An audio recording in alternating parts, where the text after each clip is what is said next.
सदगुरुदेव भगवान की जय हो। श्रीमद् भगवद गीता चौथा अध्याय। ओम श्री परमात्मे नमः। इसके उपरांत श्री कृष्ण महाराज बोले, हे अर्जुन, मैंने इस अविनाशी योग को कल्प के आदि में सूर्य के प्रति कहा था और सूर्य ने अपने पुत्र मनु के प्रति कहा और मनु ने अपने पुत्र राजा इक्ष्वाकु के प्रति कहा। इस प्रकार परंपरा से प्राप्त हुए इस योग को राज ऋषियों ने जाना, परंतु हे अर्जुन, वह योग बहुत काल से इस पृथ्वी लोक में लोकप्राय हो गया था। वह ही यह पुरातन योग अब मैंने तेरे लिए वर्णन किया है, क्योंकि तू मेरा भक्त और प्रिय सखा है, इसलिए। तथा यह योग बहुत उत्तम और रहस्य अर्थात अति मर्म का विषय है।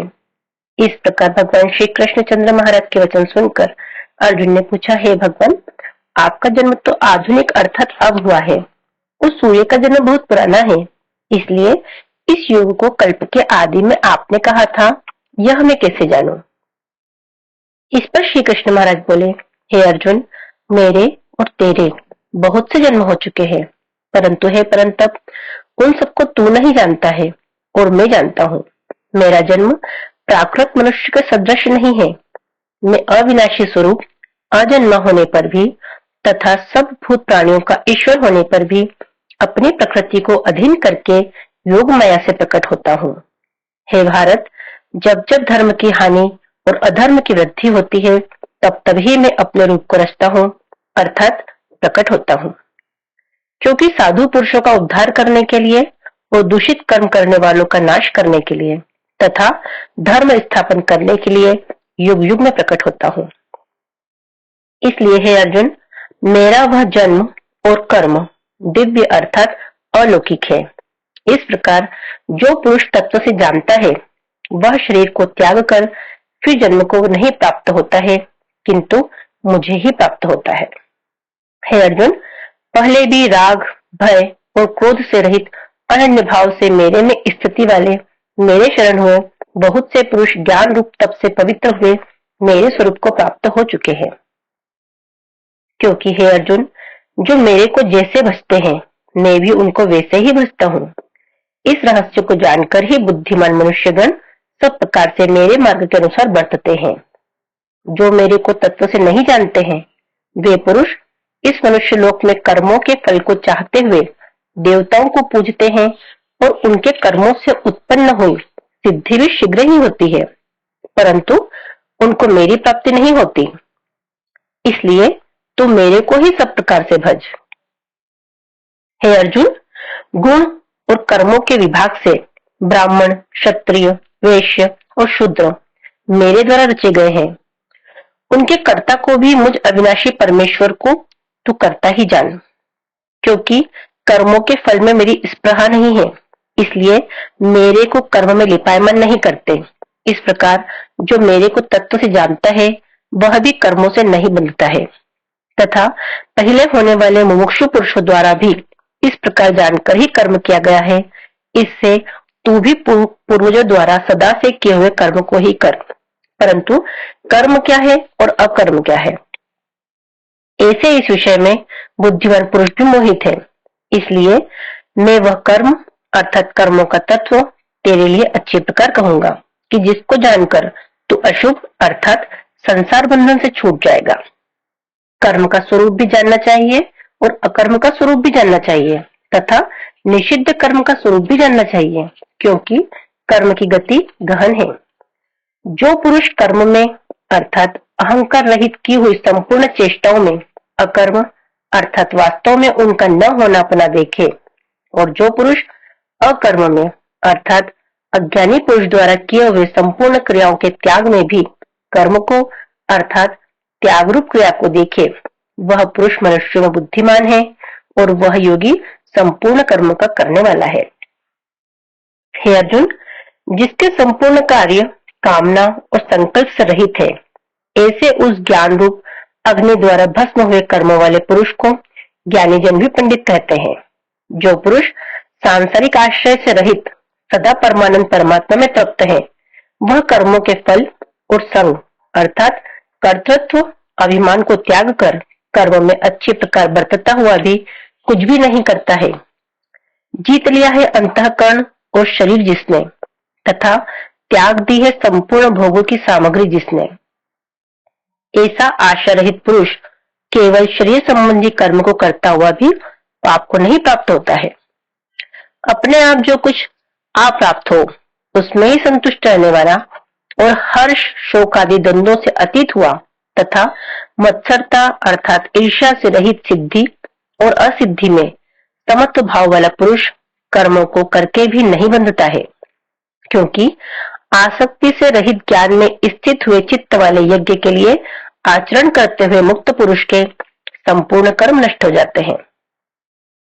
उन यज्ञ के लिए आचरण करने वाले पुरुषों में से कोई तो इस भाव से यज्ञ करते हैं कि अर्पण अर्थात स्त्रोवादिक भी ब्रह्म है और हवि अर्थात हवन करने योग्य द्रव्य भी ब्रह्म है, और ब्रह्म रूप अग्नि में ब्रह्म रूप कर्ता के द्वारा जो हवन किया गया है वह भी ब्रह्म ही है। इसलिए ब्रह्म रूप कर्म में समाधिस्थ हुए उस पुरुष द्वारा जो प्राप्त होने योग्य है वह भी ब्रह्म ही है। और दूसरे योगी जन देवताओं के पूजन रूप यज्ञ को ही अच्छी प्रकार उपासते हैं अर्थात करते हैं, और दूसरे ज्ञानी जन पर ब्रह्म परमात्मा रूप अग्नि में यज्ञ के द्वारा ही यज्ञ को हवन करते हैं। अन्य योगी जन श्रोत्रादिक सब इंद्रियों को संयम अर्थात स्वाधीनता रूप अग्नि में हवन करते हैं अर्थात इंद्रियों को विषयों से रोककर अपने वश में कर लेते हैं, और दूसरे योगी लोग शब्दादिक विषयों को इंद्रिय रूप अग्नि में हवन करते हैं अर्थात राग द्वेष रहित इंद्रियों द्वारा विषयों को ग्रहण करते हुए भी भस्मरूप करते हैं। दूसरे योगी जन संपूर्ण इंद्रियों की चेष्टाओं को तथा प्राणों के व्यापार को ज्ञान से प्रकाशित हुई परमात्मा में स्थिति रूप योगाग्नि में हवन करते हैं।